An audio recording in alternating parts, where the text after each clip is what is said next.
Hai, selamat datang di channel Anita Rahman Chan.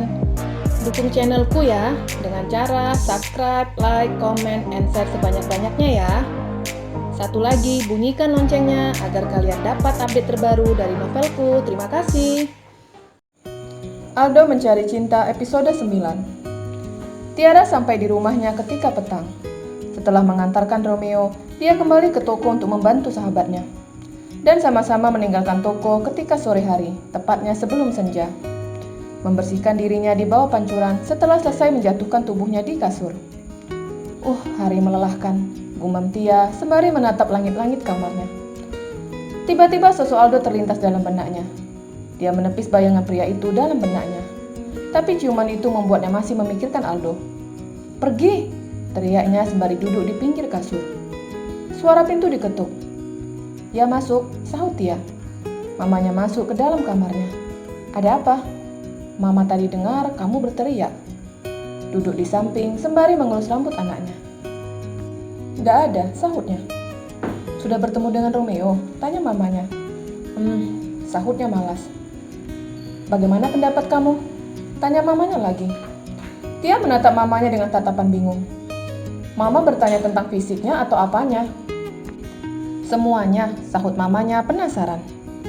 "Aku memberi nilai 6 untuknya," ujar Tia dan kembali menjatuhkan tubuhnya ke kasur. "Kenapa hanya 6? Apa wajahnya parah? Atau bodinya tidak atletik?" tanya mamanya penasaran. "Ya begitulah," sahutnya malas. Jangan tidur, kita belum makan malam." Ibu Wina menarik tangan anaknya agar segera beranjak dari kamar. Di ruang makan telah ada Pak Teguh. "Lama banget, Papa sudah lapar," gerutu pria parubaya itu. Tia dan mamanya duduk di kursi yang biasa mereka tempati. Wanita parubaya itu mengambilkan makanan untuk suaminya. Keluarga itu mulai menikmati makanannya. "Kemana saja kalian hari ini?" tanya Pak Teguh. "Maksud Papa, aku dan Romeo?" tanya Tia balik. Pria parubaya itu menganggukkan kepalanya. "Makan siang lalu ke toko buku," sahut Tia sembari menyantap makanannya. "Sepertinya kamu dan dia sudah dekat," ujar papanya lagi sembari melirik anaknya. "Enggak, kami tidak dekat." Tia menolak jika harus dekat dengan pria itu. "Papa dengar dari Romeo, hari ini kamu menamparnya. Kenapa?" Pertanyaan itu membuat Tia melongok. "Sial, itu mulut apa ember, sampai melapor ke Papa," gerutu Tia pelan. "Oh, itu sebenarnya salah paham saja. Jadi aku kaget. Pada saat itu, dia memegang bahuku. Dan spontan aku tampar, jelasnya." Tapi penjelasan Tia membuat papanya menatapnya cukup tajam. "Karena perbuatanmu, Papa sampai malu dengan Om Setiawan," ujar papanya. "Loh, ini kan tidak seharusnya jadi masalah. Aku juga sudah minta maaf kepadanya," jelas Tia. "Cukup Tia. Papa tidak suka kamu berbuat kasar kepada Romeo," ujar papanya tegas. "Papa menyuruhku jangan berbuat kasar kepadanya. Apa Papa tidak tanya apa saja yang diperbuatnya kepadaku?" Dia berbicara dengan intonasi tinggi. "Karena dia bajuku basah dan dia juga memukulku dengan buku," jelas Tia. Sebenarnya masalah minuman tumpah itu tidak sepenuhnya salah Romeo, tapi juga salah Aldo. Karena kesal, dia menumpahkan kesalahan itu pada Romeo. "Cukup Tia. Papa sudah bisa menilai. Kamu sengaja melakukan ini untuk menghindar darinya. Papa dan Om Setiawan telah memutuskan minggu depan acara lamaran akan dilakukan di sini." Tia membelalakkan matanya, menatap papanya dan mamanya. "Aku tidak mau," teriak Tia.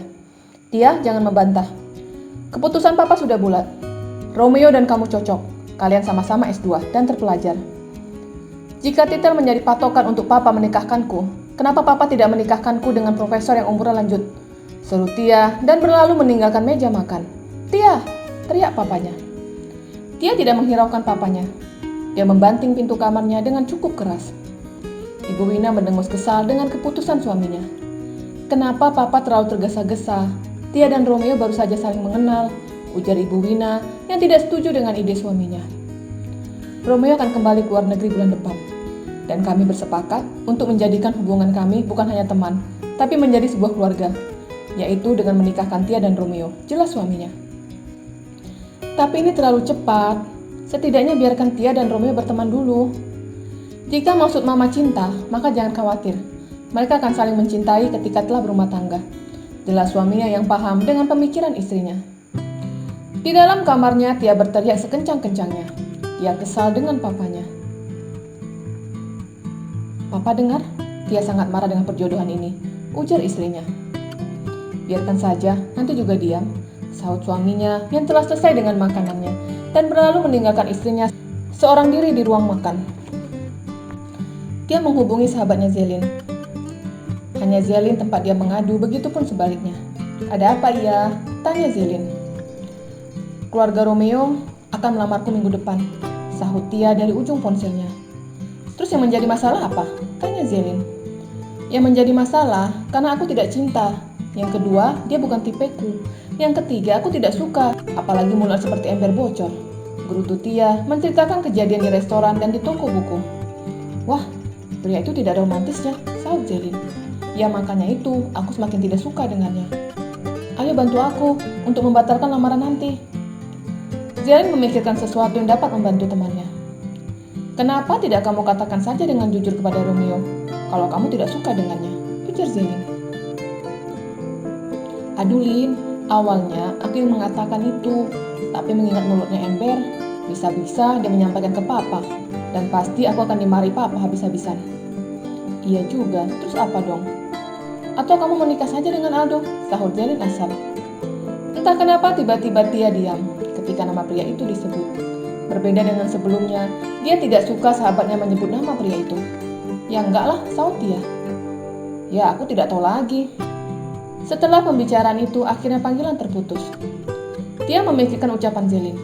Mana mungkin aku menikah dengan Aldo? Tapi kalau menikah pura-pura bagaimana ya? Gumamnya bingung. Jam 9 tepat. Aldo dan rekan sejawatnya meninggalkan rumah sakit. Sampai di rumah jam setengah 10 malam. Mah, Aldo menyerahkan kemeja hitam ke mamanya. Untuk apa ini? Tanya mamanya bingung dengan kemeja yang diberikan anaknya. Tolong jahitkan, besok aku mau pakai kerja, sahutnya. Ibu Hesti mengambil kotak yang berisi peralatan menjahit. Melebarkan kemeja itu di atas meja. Duh, besar banget robeknya. Kamu habis ngapain? Tanya mamanya sembari memasukkan benang ke dalam jarum. Oh, tadi nyangkut, sahutnya bohong. Aldo tidak ingin mengatakan yang sebenarnya. Karena kejadian beberapa hari lalu, mamanya sampai membenci papanya Tia. Dan dia tidak ingin mamanya ikut membenci Tia. Mah, Pa, kalau mobil 1 juta umat aku jual bagaimana? Tanyanya sembari duduk di depan kedua orang tuanya. Kenapa dijual? Tanya papanya balik. Pertama, karena boros. Yang kedua, aku harus buru-buru berangkat kerja. Beda halnya kalau aku naik motor. Aku bisa santai, karena motor bisa nyelip, jelasnya. Iya benar, tapi kalau musim hujan, mobil sangat dibutuhkan, sahut papanya. Dan juga kalau naik motor itu, kamu kan gampang masuk angin. Apalagi kamu sering pulang malam, timpal mamanya. Aku akan memakai mantel pada saat hujan, dan akan memakai rompi agar tidak masuk angin, sahut Aldo. Dia ingin uang penjualan dari mobil itu dapat membantu keuangan keluarganya. Ya, terserah kamu saja, tapi kalau naik motor hati-hati, jangan ngebut, ujar mamanya. Beberapa hari berikutnya, Aldo telah menjual mobil 1 juta umat miliknya. Mobil pertama papanya yang diberikan kepadanya harus dijual juga. Selama beberapa tahun, mobil itu selalu menemani hari-harinya. Dan mobil itulah yang sering digunakan ketika teman-temannya membutuhkan kendaraan. Tapi mobil 1 juta umat telah berpindah tangan. Sedih harus melepas benda penuh sejarah itu. Tapi demi keluarganya dia harus merelakan si 1 juta umat. Dia membeli motor dari penjualan mobilnya, dan sisanya diserahkan kepada mamanya. Untuk apa dong? Tanya mamanya bingung. Untuk mama dan papa, sahutnya. Gak usah, mama dan papa masih ada uang. Mamanya menolak. Kamu lebih membutuhkan uang ini, ujar mamanya. Mama dan papa lebih butuh daripada aku, sahutnya sembari mengecup pipi mamanya. Wanita parubaya itu sangat terharu. Anaknya selalu mengutamakan keluarga. Aldo hari ini libur kerja di rumah sakit, dan dia tidak menyia-nyiakan kesempatan itu untuk mencari pekerjaan sampingan. Mengendarai motornya di sepanjang jalan, dan berhenti di halte untuk mencari iklan lowongan pekerjaan yang sering ditempel di halte. Ini ada, gumamnya senang sembari memotret iklan itu, dan berlalu menuju alamat yang ada di iklan. Aldo sampai di sebuah kafe, dan dia tertegun ketika melihat kafe itu. Sepertinya aku pernah kesini, gumamnya. Aldo melangkahkan kakinya ke dalam kafe yang belum buka. Terlihat dari tulisan yang ada di depan pintu. Mengetuk pintu kaca itu dan keluar seorang wanita. Wanita itu menatap Aldo dengan tatapan bingung, begitupun Aldo. Kamu? Tunjuk pelangi. Iya, kamu? Aldo melihat penampilan wanita di depannya berbeda dengan sebelumnya. Dulu pada saat dia berkunjung ke kafe, bahkan jalan dengan wanita itu, penampilan pelangi tidak seperti sekarang. Wanita itu telah berbadan dua. Aku kesini hanya ingin menunjukkan ini. Aldo menyerahkan iklan yang difotonya. Pelangi melihat foto itu. Oh iya, kami memang sedang mencari pegawai, sahut Pelangi sembari mempersilahkan pria itu masuk. Ngomong-ngomong, untuk siapa pekerjaan ini? Tanya Pelangi. Untukku. Untukmu? Pelangi bingung. Bukannya kamu seorang perawat? Tebak Pelangi. Iya, aku masih bekerja sebagai perawat. Hanya saja aku sedang butuh uang, sahutnya tanpa malu. Oh, boleh kalau begitu. Tapi bagaimana dengan pekerjaanmu? Tanya Pelangi balik. Aku minta pengertian kalian saja. Aku hanya bisa bekerja pada shift pagi, ujarnya. Akan aku bicarakan hal ini kepada kakakku dan suamiku. Bentar lagi mereka pulang, sahut Pelangi. Dan benar, tidak berapa lama kedua pria gagah yang merupakan idolanya, yaitu Langit dan Bima pulang. Sama-sama menggunakan motor gede. Adanya sosok pria di dalam kafe bersama istrinya membuat Bima cemburu. Apalagi pria itu pernah menggombali istrinya dulu. Tapi Pelangi dapat menjelaskan ke Bima. Akhirnya Aldo diterima bekerja di situ. Dengan cepat dia mengerti tugasnya, bahkan dia dapat meracik kopi. Pengunjung mulai memasuki kafe itu. Dan setelah itu masuk dua sosok wanita ke dalam kafe itu, yaitu Zelin dan Tia. Hai sayang, sapa Langit ketika melihat istrinya datang. Dia mengecup pipi istrinya di depan semua pengunjung. Dan yang membuat Aldo heran, kedua wanita itu langsung berperan sebagai pelayan, terutama Tia. Semenjak ucapan papanya, dia menghabiskan waktunya di kafe Langit dan balik ketika malam. Aldo dan Tia kembali dipertemukan dan tentu membuat Tia malu. Dia masih mengingat ciuman itu. Berbeda dengan Aldo yang terlihat cuek, seperti tidak terjadi apapun. Bersambung.